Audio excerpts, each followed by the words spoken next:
Hello, BC. This is Beetleman 69, and I'm going to take a shot at the Vinyl Tag 2017 20 questions. So here we go. First question: how many records do I own?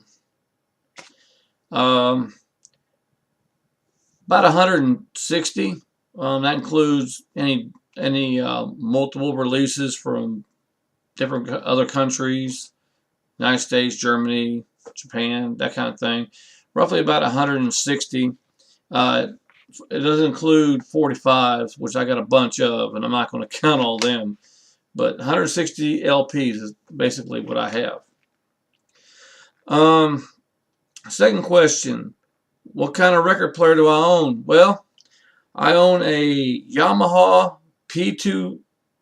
I'm sorry, a Yamaha P520. Um, I had bought it at a thrift store.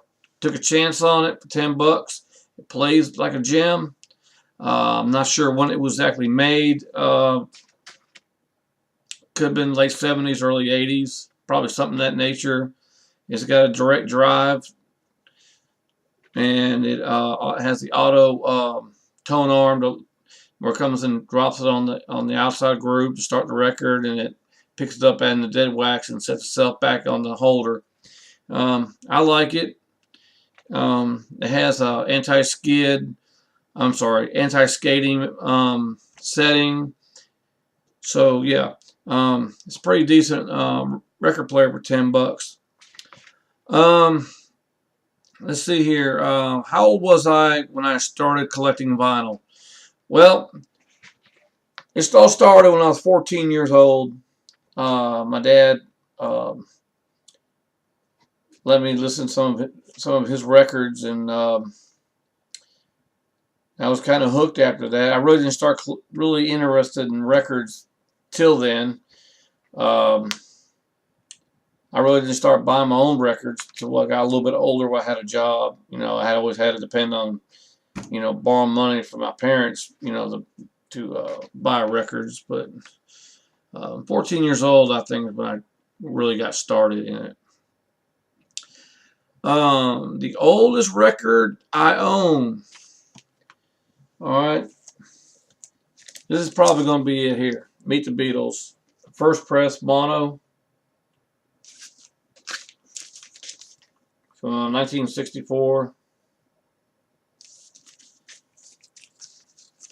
This is probably going to be the oldest one I got at this point. Set it down here. Okay, the next question. First record I ever got. Well, like I said, when I was 14, my dad let me listen to some of his albums. And this is the only Beatles album he had. And Let It Be. Original pressing of it. When I listened to this record, I was hooked. I was hooked on the Beatles. It was the beginning of a collecting frenzy, if you will. I was just really hooked on the Beatles, and have been ever since I was 14, and still am today. Okay. First record I ever bought my own money. It would have to be this one. This is Beatles' second album. This is a late 80s pressing.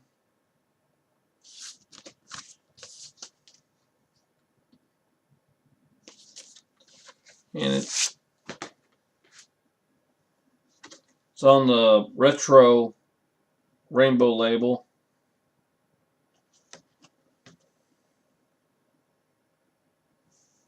And by the way, they still didn't put running times. Again, Long Tall Sally and I Call Your Name. They still left it without the running times of them songs. But yeah, that's my first album I ever bought with money I earned. And then when the CDs came out, I started buying them. First record I'm sorry. Favorite colored vinyl. That would have to be. I mean, that's a hard question because I got plenty of colored vinyl over here. Not a lot, but I got nice little collection. It's just a hard question. Really, kind of a hard question. But I picked this out for particular reasons because the way they made it. This is Iron Butterflies In-A-Gadda-Da-Vida on 180 gram with the kind of like the psychedelic clear vinyl with the splash, I guess you could say, of colors. Really cool.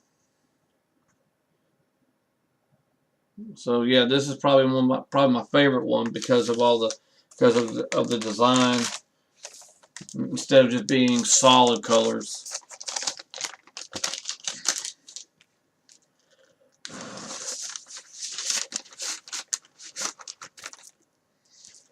Okay. Next question here. What is the discount LP I own? It would have to be this one. The Beatles Yesterday and Today, a first press mono copy. Let's see, a little browning going on here, but anyway, I paid $16 for it, and it plays like brand new. There's the record.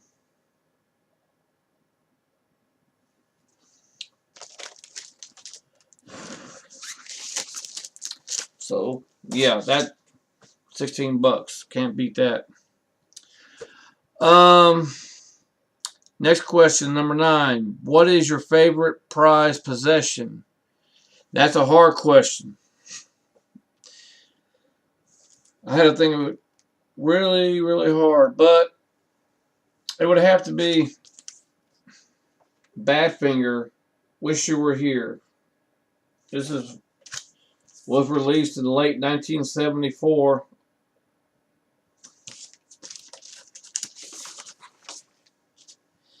The album was, at the time, pulled. Original inner sleeve was pulled because a lot of money was disappearing from Badfinger's escrow account. Basically, their manager was ripping the band off.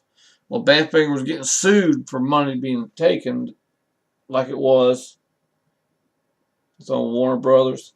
So this album, at least according to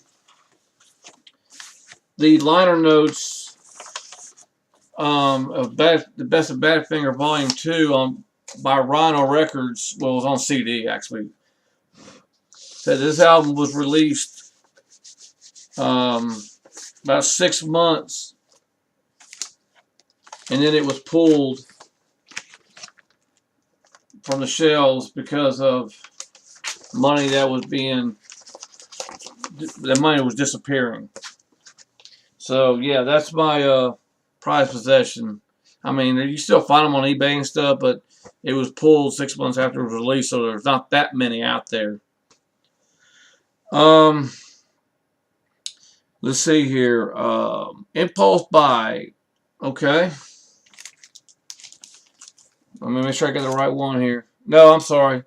Number 12. What is your record from your... Wait a minute, hold on a second. Get ahead of myself. Number 10. I'm sorry. Number 10. Record by a female artist. I don't have any. Number 11. A record by your favorite band. I know y'all gonna think of the Beatles here, but no, not this time. Badfinger Straight Up. Probably one of their best albums that they put out.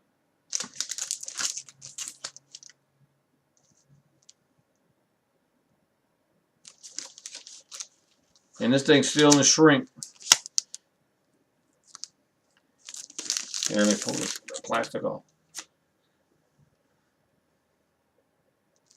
It's still the shrink wrap. See that, Joe? Still in the shrink wrap.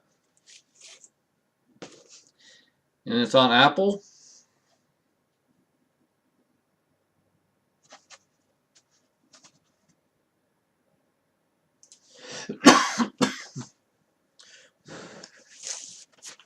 It even has the original price on there.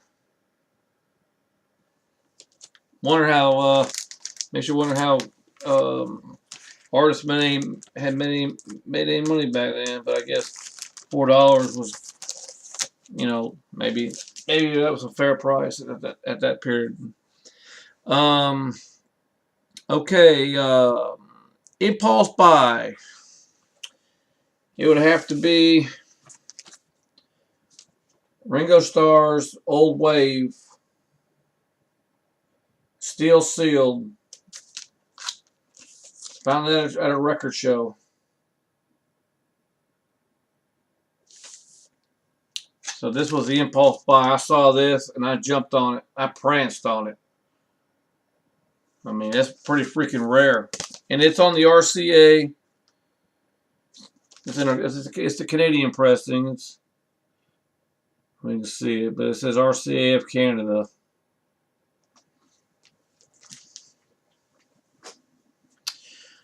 Next question, number 13. Asking what album did I get as a gift? I got this as a gift. Excuse me. When I was a teenager, I may have been 15 by this time. I'm not sure. My parents got me Sgt. Pepper's Lonely Hearts Club Band. And this is around probably 84 or 85 when they bought this for me. I got it for Christmas. And it's a gatefold.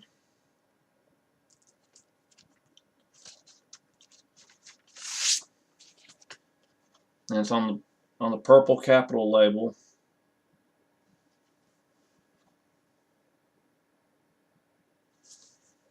And I about wore it out.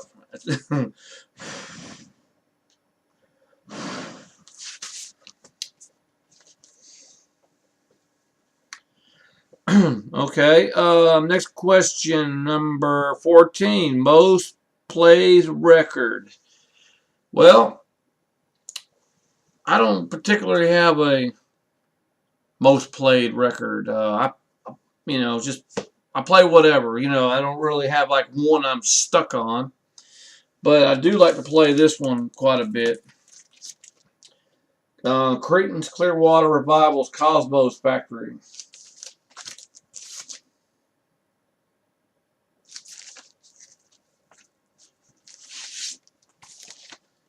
So the original Fantasy.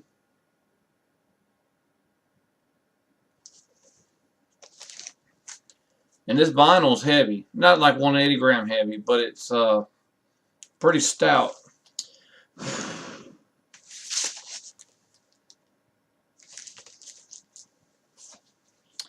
Okay, next question. A rarity. I'll have to explain this one here best I can. When Creedence Clearwater Revival broke up in late '72, Doug Clifford, did some songs on Mardi Gras because John told him and Stu they had about 1/3 of the album each. But after CCR broke up, Doug thought he'd go out and cut him a solo album, since how he felt like he might have done okay on Mardi Gras. Well, I found this one on eBay in damn near close to mint condition. But it's Doug Cosmo Clifford. One and only solo album that he put out. This was the only one he ever recorded on solo album. That's why I say the rarity.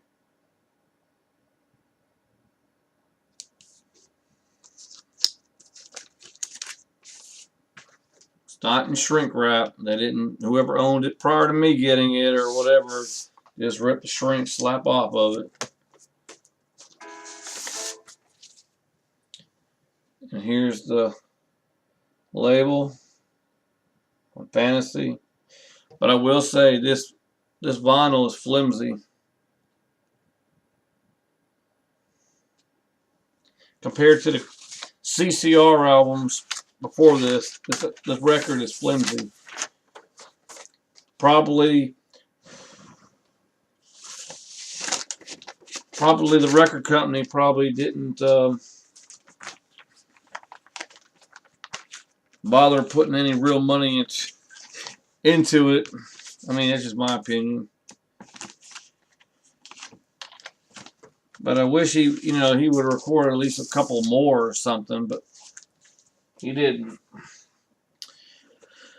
Okay, next question. Number 16, a rainy day. I'm sorry. Yeah, rainy day record. I don't really have one.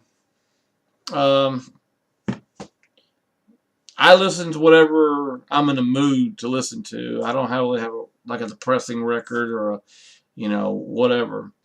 I don't really have one. I just listen to whatever. I try not to listen to depressing stuff. I like to listen to uppity up stuff. Especially on a rainy day, metaphorically speaking, why bring yourself any lower, any lower than you have to be, right? Number 17, a feel-good album. That was a hard question, but I come up with this one. Paul and Linda McCartney's Ram from 1971. And the reason why I chose this one because this album, has some, really fun songs on it. It's on Apple. Some fun songs. Like Smile Away, which is, Paul's humor.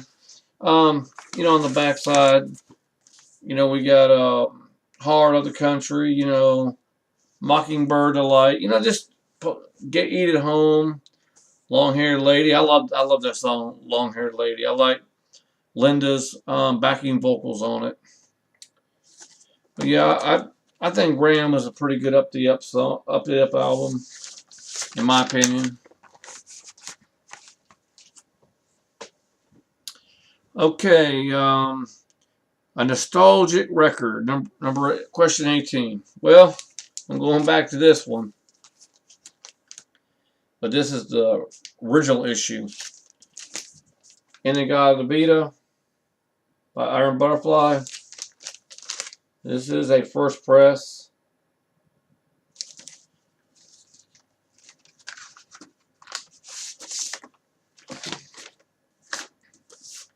Original inner sleeve.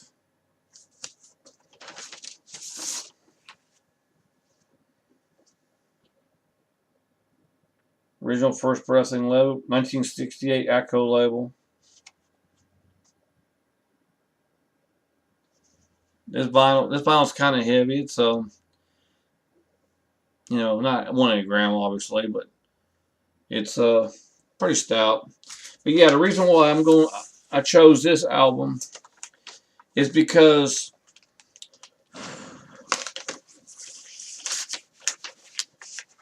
one, it was released a year before I was born. Give away my age. Alright, get a freaking thing in here. Come on.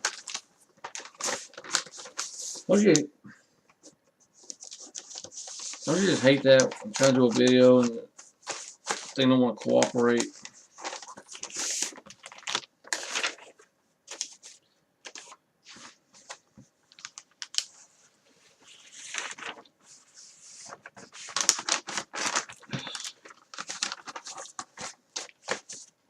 Screw it, I'll get it later.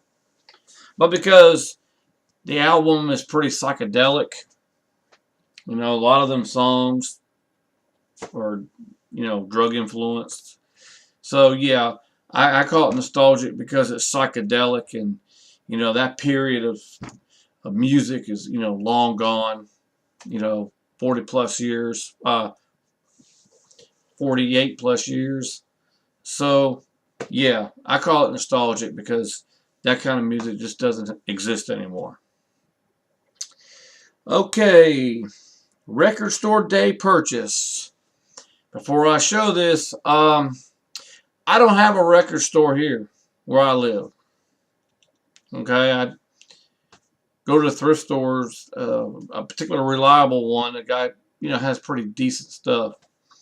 So record store day, I would have to drive probably to Atlanta, Georgia, about 2.5 hours up the highway. And I never know when it is, But that being said, I had found this. That was a record store day. I don't know what you want to call it. Issue. I guess you want to call it that. It was sealed when I got it. And then I opened it up. It had a sticker on it saying record store day. It has this stuff in there.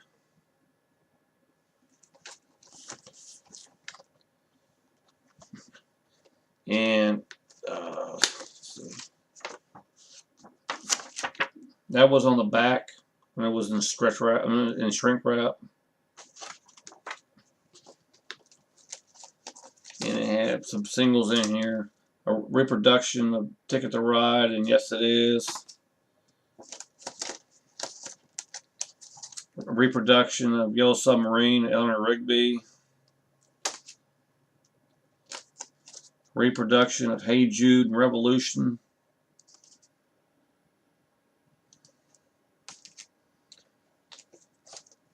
A reproduction of the single Something and Come Together.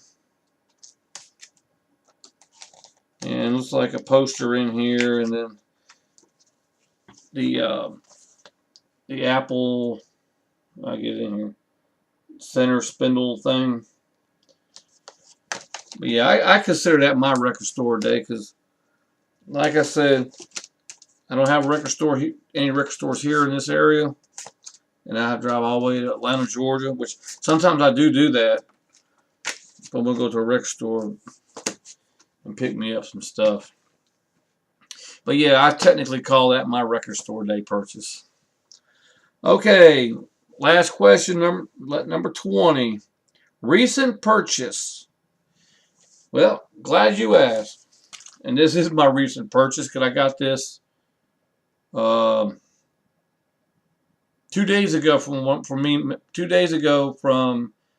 me making this video. And it's the Beatles 1962 to 1966 on Apple.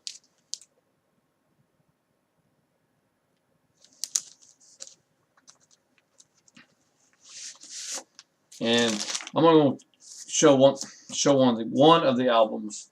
We all know what they look like. Here's the lyrics with the inner sleeve with the lyrics.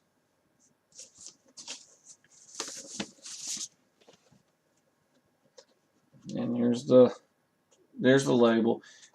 And right at the bottom, you can see where it says manufactured by Apple Records in that red, written in yellow.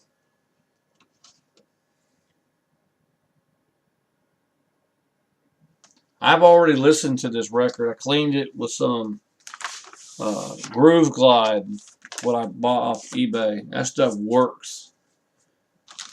Makes the record nice and sound nice and smooth. Provided the record ain't, physically destroyed. But yeah, I played that whole record throughout. That thing plays like brand new. I don't think it was played that much. I mean, I'm sure it was. I mean, not since 1973, but that record really plays well. I'm not disappointed.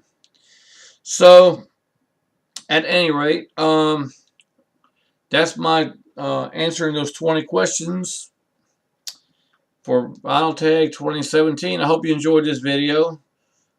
And please leave a comment if you like. And we'll see you again.